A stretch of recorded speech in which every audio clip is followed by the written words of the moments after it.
Chris, it's so great to chat with you today. I've been looking forward to this call for quite a while now. I think it was more than 3 months ago that we got this on the calendar. So I'm so grateful we can finally connect today.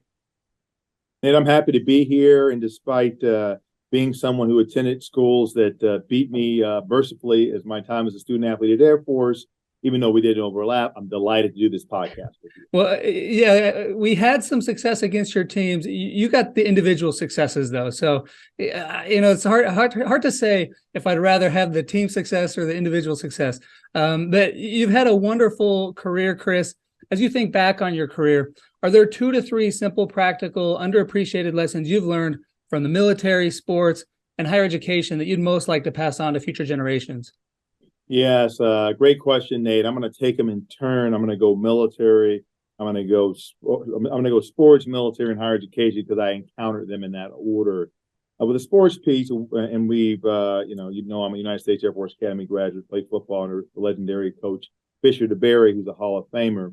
When we used to go to practice in my 4 years playing at Air Force, there used to be a blue line between the field house and the playing fields, the practice fields.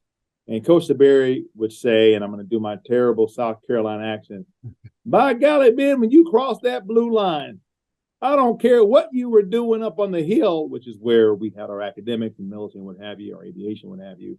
You need to give me 2.5 or 3 hours of undivided attention. And so the lesson, Nate, was compartmentalization in a very positive way. Not just taking everything and sort of keeping it all chambered in, but rather thinking that when you literally and physically step across this line, you've got to focus on what's at hand, which is how I'm going to get this practice done to go out and compete against the BYUs, the Utahs, the Notre Dames, et cetera, the Ohio States, et cetera. Same thing you do when you're out in the academics, when you're studying, as a cadet, the ability to compartmentalize, not worry about the military piece, the sports piece, your girlfriend, your boyfriend, or whatever. Focus on the task at hand. Compartmentalization. The other thing I was going to say about sports is my high school coach, Tommy Kimbrough, won a state championship in 1986. He's also in the Hall of Fame in Texas. He said, "Men, it's not about practice making perfect, but about perfect practice making perfect." So compartmentalization, and in terms of high school learning in sports, it was that you've got to do things right. It's like the basketball player. It's not a number of it's not that you do 1,000 shots a day; it's that you make 1,000 shots a day, right? So that would be the sports. That would be the sports piece.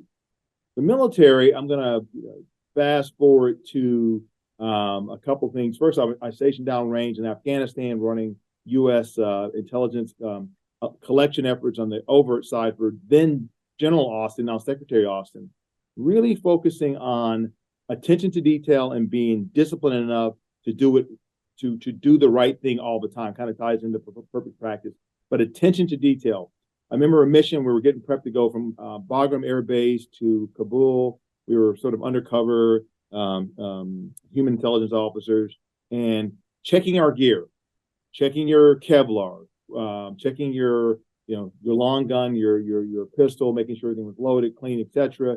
Making sure you had your battle rattle, your protective body armor underneath your clothing there. Everything was always squared away. Again, we were in civilian clothes, so we looked a little different. We looked like contractors, but every single day, because on that same route, you'd have an IED or someone to get shot at, etc. So just realizing that you've got to do it right every time, and that attention to detail, and the discipline to do the right thing every time, Nate, it saved my members of my unit's lives over time.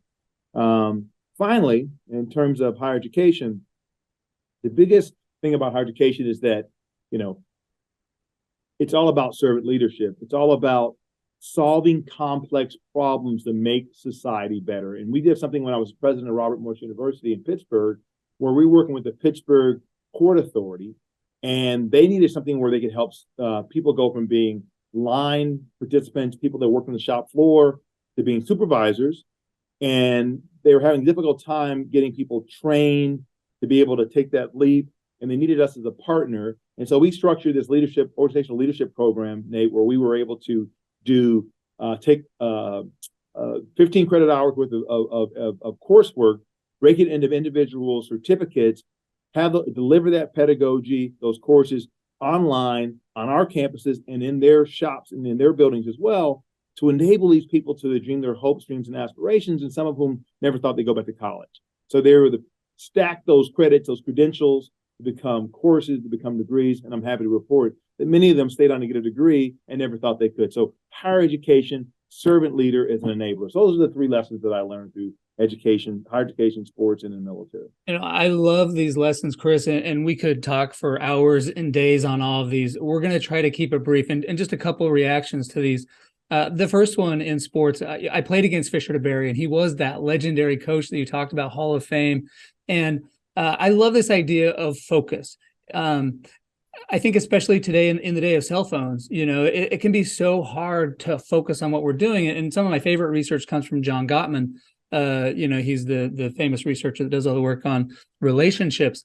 And so often, you're with your significant other and they'll say something and you'll be tempted to not be focused on what they're saying. You're looking at your phone. You don't really, what Gottman says, you don't accept their bid. They're asking for your attention. And if you're just kind of scrolling through your phone and you kind of half-heartedly respond, you're not accepting that bid and you're not being focused. So I just think it's hard to achieve anything great in life if we're not focused on what we're doing at the time. I think you're absolutely right. And I think it's tougher for this generation, Nate. I think, we didn't have, we had running water and fire when I was a young person, but no, we didn't necessarily have all the distractions that we have, which in some ways are multipliers in terms of our ability to improve productivity. But by the same token, there's been a lot of work done that says when you really want to get something done, you need to focus on it. So sports will do that. When you're about to get hit by a linebacker, it focuses the mind. So there's some discipline that comes with that. I know how that goes. I was a punt returner, so that when the ball's in the air, you got to be focused. Yes. This other lesson, in terms of paying attention to detail. One of my favorite quotes was from Clayton Christensen, and the management scholar at Harvard, and he said, it's easier to be honest 100% of the time than 99% of the time. The idea being is once we start compromising or once we start slacking, we create this habit of compromising and slacking. So I really appreciate the importance of paying attention to detail. And having not served in the military, I can only imagine what that's like when your life is online. As a punt returner, I'm nervous. In the military, This is life or death. Well, Phil McConkey, the famous receiver for the New York Giants, who played for Navy well before I did, he said the same thing. He said he returned punts and he said, I mess up here, I get hit in the mouth by somebody running out of the field. He flew helicopters. He goes, I mess up flying helicopters, landing on an aircraft carrier, people are going to die. So that's kind of the idea that on the fields of friendly swipe or sown the seeds, and other days and other fields will bear the fruits of victory. What you learn in combative sports makes you a better servant leader. That's what MacArthur said. And I think you're really, really honest. By the way, the late Clay Christensen, great man, BYU graduate, basketball player, was at Harvard Business School when I was there. I didn't have classes with him, but I would talk to Clay, very thoughtful, gentle giant. And he's right, in terms of these habits of mind, these good habits we develop as servant leaders and as managers, what have you. When I was at law school, I was classmates with his son.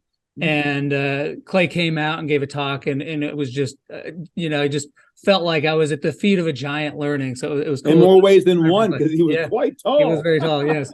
Rest in peace. Good man. What a legacy. Last thing, you mentioned the servant leadership and solving complex problems. As I think back on my PhD, you do a lot of reading and you learn a lot of new things. As I think back, I learned a lot of important things about running experiments and research methodology. I feel like one of the most valuable lessons I learned from that program was just learning to figure things out. Because, when you get your law degree or your MBA or even your undergrad degree, it's tracked. You go to class, you pass the class, you get the grades, and you get your degree. The PhD, as it's a lot more amorphous. You've got to find an advisor that's got to believe in you. You've got to generate new knowledge. And so much of that you have to develop this skill set of just figuring things out, and ideally figuring things out in a way. And actually, I don't know if you knew Max Bazerman. I had him on recently. Max is a professor at Harvard as well. And he was talking about, he uses the utilitarian philosophical approach of doing the most good for the most people. And those are the things that guide his research agendas. So I love this idea of figuring things out complex problems. But of course, servant leadership, doing things that are going to help people, hopefully help the most people in the best way possible. Well, that's the whole purpose of higher education in many ways. And at Arizona State University, our charter says it has a couple of parts. We're going to judge ourselves by whom we include in their outcomes as opposed to whom we exclude.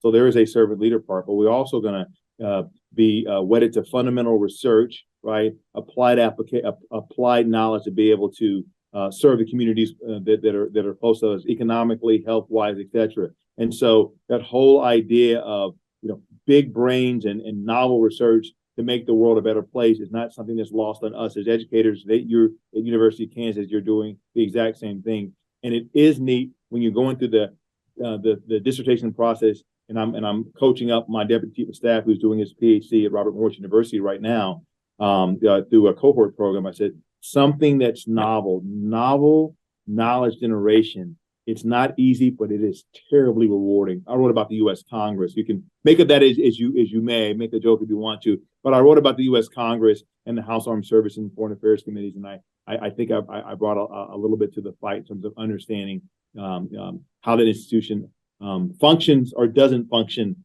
in certain circumstances. So that reminds me of something my corporations professor at Stanford, Rob Dane, said. He said, doing research is a little bit like 3 yards in a cloud of dust. It's just slow going, but it can be very satisfying. And hey, it sounds like you just described my offense at Air Force. 4 yards.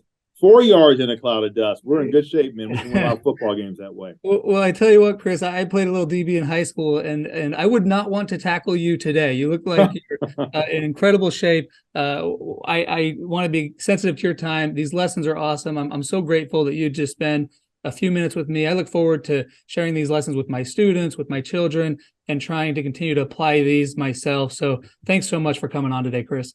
My pleasure, Nate. Great talking to you.